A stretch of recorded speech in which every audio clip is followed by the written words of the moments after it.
El Señor esté con ustedes. Lectura del Santo Evangelio según San Lucas.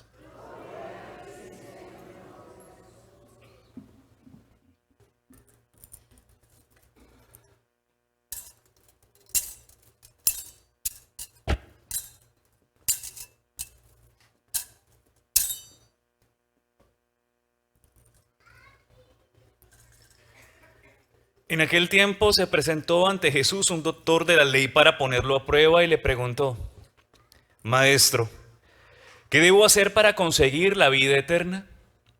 Jesús le dijo: ¿Qué es lo que está escrito en la ley? ¿Qué lees en ella? El doctor de la ley le contestó: Amarás al Señor tu Dios con todo tu corazón, con toda tu alma, con todas tus fuerzas y con todo tu ser, y a tu prójimo como a ti mismo. Jesús le dijo: Has contestado bien. Si haces eso, vivirás. El doctor de la ley, para justificarse, le preguntó a Jesús: ¿Y quién es mi prójimo? Jesús le dijo: Un hombre bajaba por el camino de Jerusalén a Jericó. Cayó en manos de unos ladrones, los cuales lo robaron, lo hirieron y lo dejaron medio muerto. Sucedió que por el mismo camino bajaba un sacerdote, el cual lo vio y pasó de largo. De igual modo, un levita que pasó por ahí lo vio y siguió adelante. Pero un samaritano que iba de viaje, al verlo, se compadeció de él, se le acercó, ungió sus heridas con aceite y vino y se las vendó. Luego lo puso sobre su cabalgadura, lo llevó a un mesón y cuidó de él.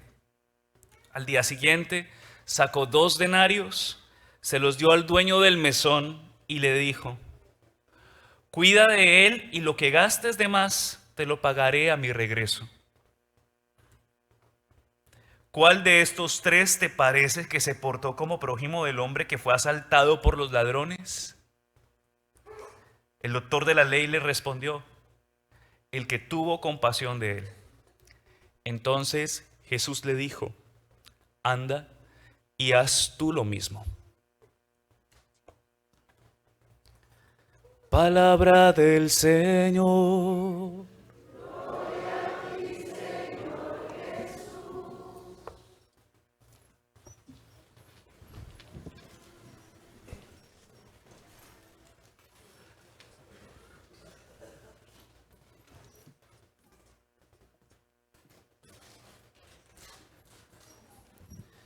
Bueno, queridos hermanos, hoy la palabra del Señor nos invita a meditar en la ley, ¿sí?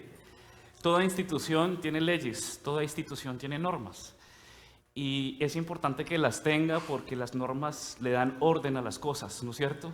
Si no las tuvieran, pues sería un despelote todo, sería una locura todo, ¿no? Las leyes son, podríamos decirlo, como ese semáforo que está ahí para que no haya congestión, ¿no? Si se quita el semáforo, si se quita el semáforo, yo apuesto que nadie es capaz de ceder el paso.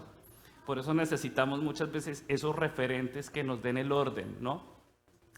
Y eso es en la vida de toda institución, especialmente ustedes que vienen de esa iglesia doméstica que es la familia, papá, mamá, hijos. Esa iglesia doméstica también es una institución muy bonita y en la familia también hay reglas, hay normas. ¿Ustedes por qué creen que es necesario que haya leyes, haya normas dentro de una familia?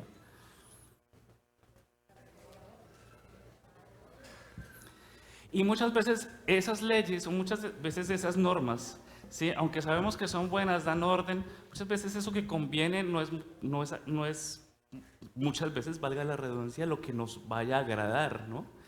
O sea, muchas de las cosas que nos convienen no nos van a caer bien.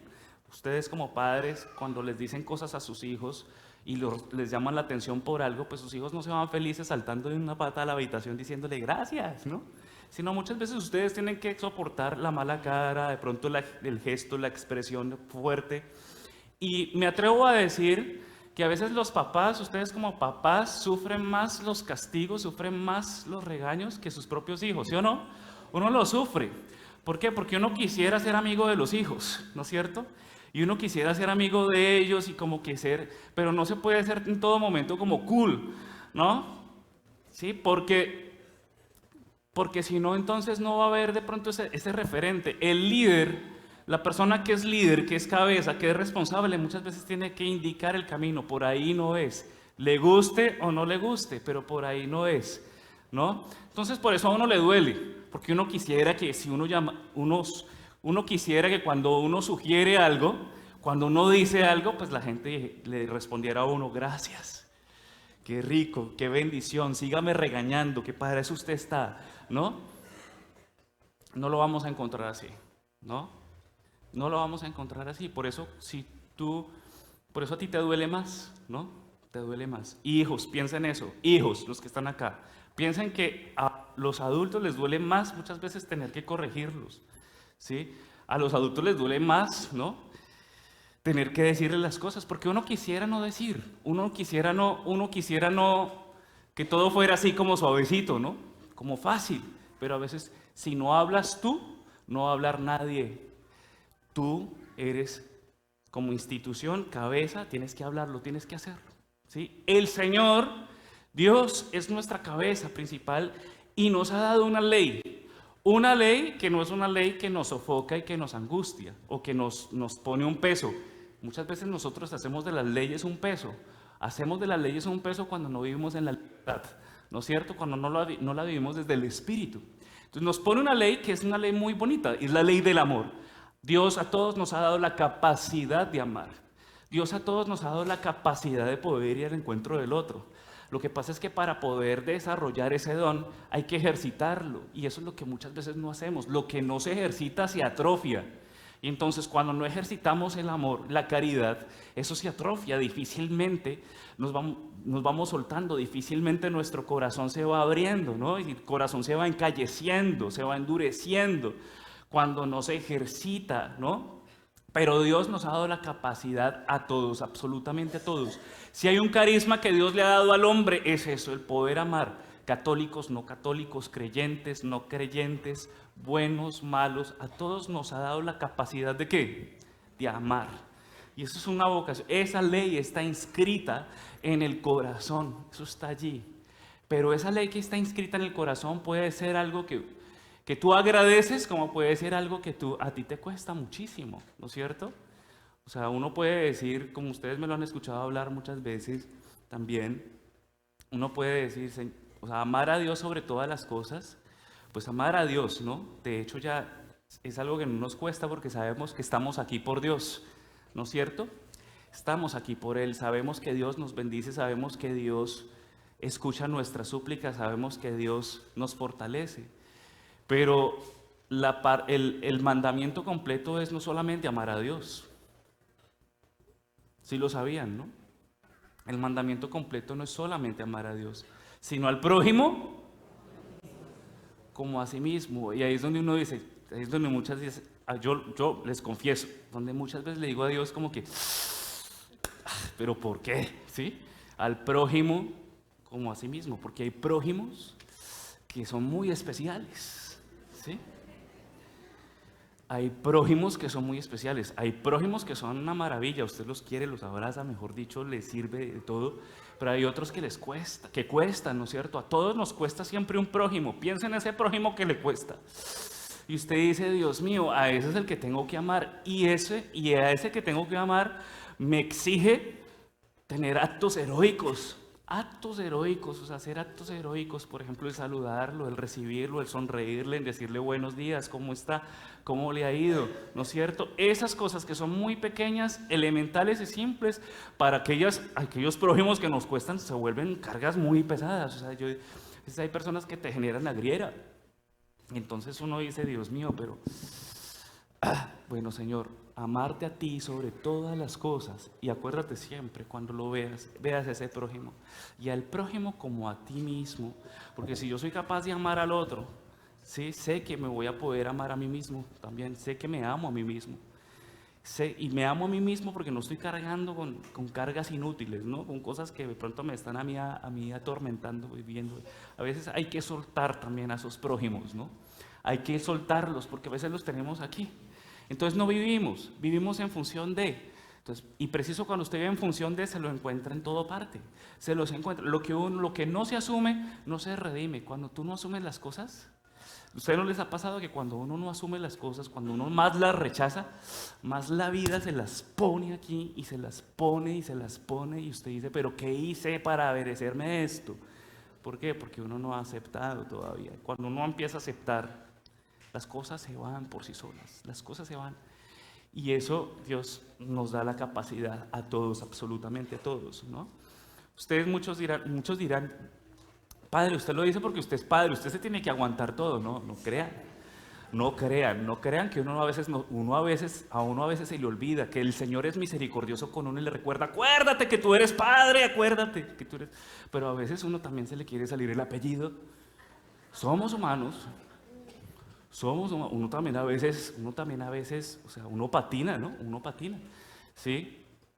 Entonces, justamente ayer me pasaba algo, se los contaba ayer en la misa, me pasó algo, justamente antes de llegar a la Eucaristía, la misa, a celebrar la misa, me estaciono allí en la esquina a tanquear el carro, a echarle gasolina, y me estaciono ahí en la esquina, y el Señor me pone a vivir el Evangelio así, porque el Señor no nos invita a vivir esto de una manera, no en la teoría, nos invita en la vida, en la práctica, en la cotidianidad es donde se realiza el Evangelio, donde se plenifica la palabra de Dios. Y llego yo con mi carro, me estaciono, yo todo muy cómodo, ¿no?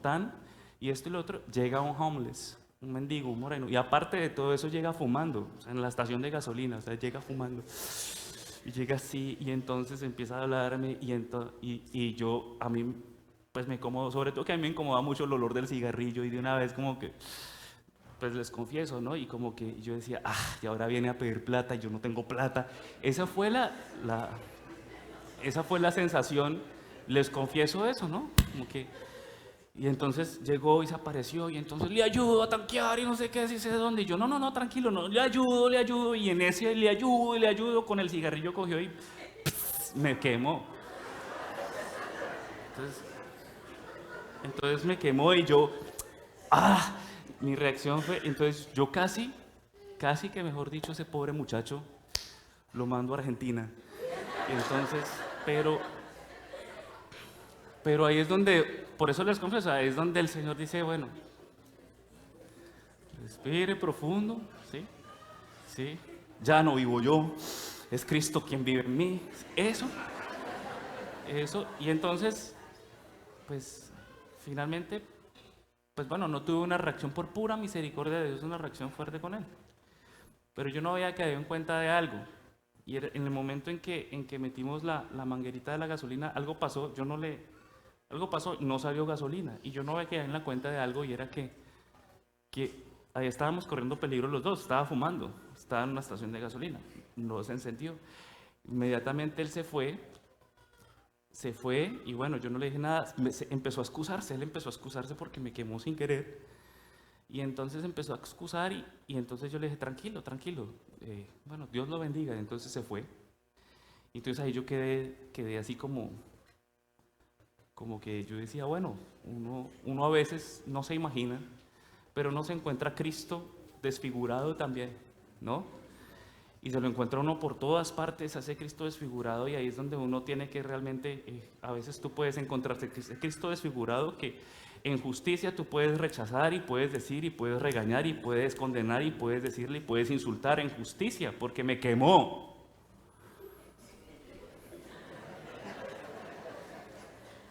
O sea, en justicia, yo tenía tenía todo el derecho, pero ahí es donde viene el acto heroico, no, la misericordia, ¿sí? La misericordia, ¿sí?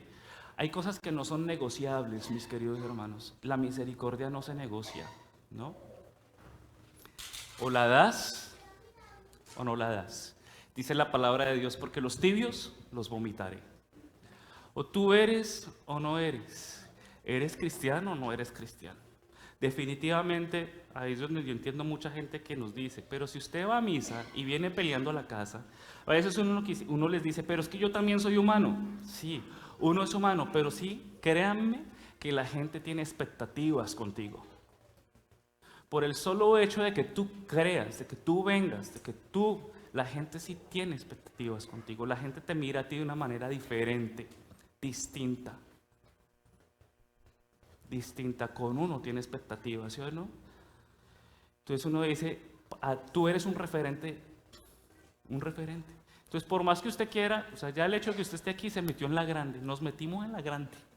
Nos metimos en la grande porque ya muchos esperan cosas de nosotros y esperan testimonio. Por eso es que el antitestimonio también muchas veces aleja. Pero usted, ¿de qué le sirve? ¿Usted qué le sirve estar aquí sentado? ¿No? ¿De qué le sirve si usted va a peleas? Entonces hay cosas que no son negociables. Por eso la ley es importante. La ley es importante en la medida que se viva en el espíritu. No es la ley por la ley. Esto no es una dictadura. Hay mandamientos, los mandamientos de la ley de Dios. Amarás al Señor sobre todas las cosas y al prójimo como a sí mismo. Si usted lo ve así, mi hermano, usted esto le va a parecer un purgatorio y le va a parecer esto lo va a vivir usted como una cámara de torturas. ¿Sí? Honrarás a padre y madre. No, uno no puede verlo así. No robar. No, y no, y no. Entonces usted puede vivir esto. Si usted vive esto como una dictadura, usted va a decir, Dios mío, o sea, la iglesia nos prohíbe todo. Uno no puede hacer nada. ¿No? Todas esas cosas son fundamentales por una sola razón. Dios nos quiere evitar la complicación. Dios nos quiere evitar una vida difícil. Muchas veces nosotros, por no escuchar, ¿cuántas veces no nos hemos enredado la vida? ¿Sí o no? Cuando escuchamos, cuando obedecemos eso, no lo obedecemos simplemente porque me están poniendo una camisa de fuerza, sino que lo veo como un medio eficaz. ¿Para qué? Para evitarme complicaciones. Evitarme complicaciones. Y eso no es negociable. Usted jamás va a negociar con su hijo diciéndole, vea, usted lave los trastes y si pierde la escuela, tranquilo, no pasa nada. ¿Negociamos? ¿Eso es negocio? ¿No? El esposo no puede negociar con la esposa diciéndole, tranquila, usted es la oficial. Yo a usted la tengo ahí consentida, esto y lo otro, pero venga, me voy a pasear, me voy a rumbear, me voy a fiestar por allá, tranquila, pero usted no se enoje. ¿Eso es negociable? Vea, los metí en la gorda, maridos, los metí en la gorda. No, hay cosas que no se negocian. ¿Por qué? Porque si no, después te complican la vida. ¿Sí? Te complicas la vida. Te complicas la vida. Nos evitan pecar, nos da un orden. Entonces, ¿sí? Usted podría decir también, bueno, no venir a misa el domingo es pecado. Sí. ¿Cómo así? Uy, usted lo dudan, Dios mío. El mandamiento de la iglesia dice, lean es el catecismo, no venir a misa el domingo es pecado. El mandamiento de la ley de Dios, santificar las fiestas, es pecado. Pero bueno, ¿por qué traigo a colación esto? Porque si uno lo ve desde pecado, que eso está, la ley está, si tú lo ves desde la dimensión del pecado, tú vas a venir aquí simplemente por cumplir un precepto. Lo cumplí y me fui. Tú vas a venir aquí simplemente por temor. Y eso no es lo que cuando el Señor dice, faltar a misa el domingo, bueno, sí, pecado. Tiene un carácter de obligatoriedad. A mí me cuesta mucho esa palabra obligación, porque cuando tú eres libre, tú no vienes por obligación, sino que vienes por un anhelo. O sea, yo sé que es faltar, sí, yo sé, pero esa no es mi motivación, ¿sí me entienden? Yo voy a ir a misa porque si no me toca irme a confesar, no. ¿Nos vamos entendiendo? Yo voy a llegar temprano porque si no mi esposa se va a enojar, ¿no? Yo voy a hacer la tarea porque si no voy a perder el año. Esas no deben ser nuestras motivaciones. Nuestras motivaciones, yo voy a hacer la tarea porque quiero ser el mejor. Voy a hacer la tarea porque quiero aprender. Yo voy a llegar temprano porque quiero ver a mi esposa, quiero ver a mis hijos. Yo voy a ir a la misa porque tengo una necesidad importantísima de encontrarme con el Señor. ¿Sí? Si no, nuestra vida se va a volver es llena de motivación, de temores. O sea, uno se mueve por temores. Entonces, por eso, cuando no hay nada que me coaccione, ¿sí? Entonces nosotros, sale nuestro verdadero rostro, ¿no es cierto? El verdadero rostro sale cuando el gato no está, ¿no? Dice el dicho, ¿no? Cuando el gato no está,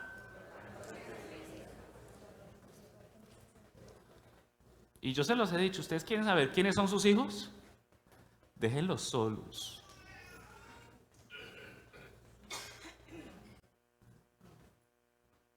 Déjenlos solos. Si les volvieron nada a la casa, ahí están sus hijos. ¿Sí? O sea, las motivaciones tienen que ser espontáneas, libres. O sea, yo no actúo coaccionado, yo actúo por convicción y porque sé que es lo que me conviene. No sé si nos vamos entendiendo. O sea, yo actúo porque yo sé que mi comportamiento lo rige una ley, pero esa ley la rige también un espíritu, el Espíritu de Dios. Sin eso, esto se convierte simplemente en una dictadura. Cuando hablo de una dictadura, en las dictaduras, la gente siempre obra ¿por qué? Por temor y por miedo. Toque de queda, 6 de la tarde, a las casas. Usted se va a la casa no porque quiera, sino por temor y por miedo. Terminan las dictaduras. Analicen eso. Empieza todo el mundo. Llegaban temprano, ahorita llegan más temprano. 3, 4 de la mañana.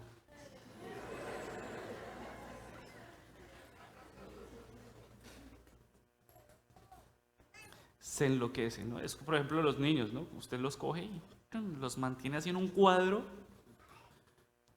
y llega un momento en que usted, ¿en qué momento se me enloqueció mi niño? Porque es que el niñito me mantuvo en este cuadro que en un momento a otro ya se cansó de ese cuadro y se fue a comer el mundo. Entonces ahí la formación hubo un error, porque no hubo una formación en la libertad, sino una formación fue en el cuadro. Dios nos quiere eso, Dios no quiere eso para nosotros. Dios no quiere eso para nosotros. Ojalá usted viene aquí, si bien es cierto que es importante santificar las fiestas, venga siempre con esa firme necesidad de encontrarse con Él, por amor a Él.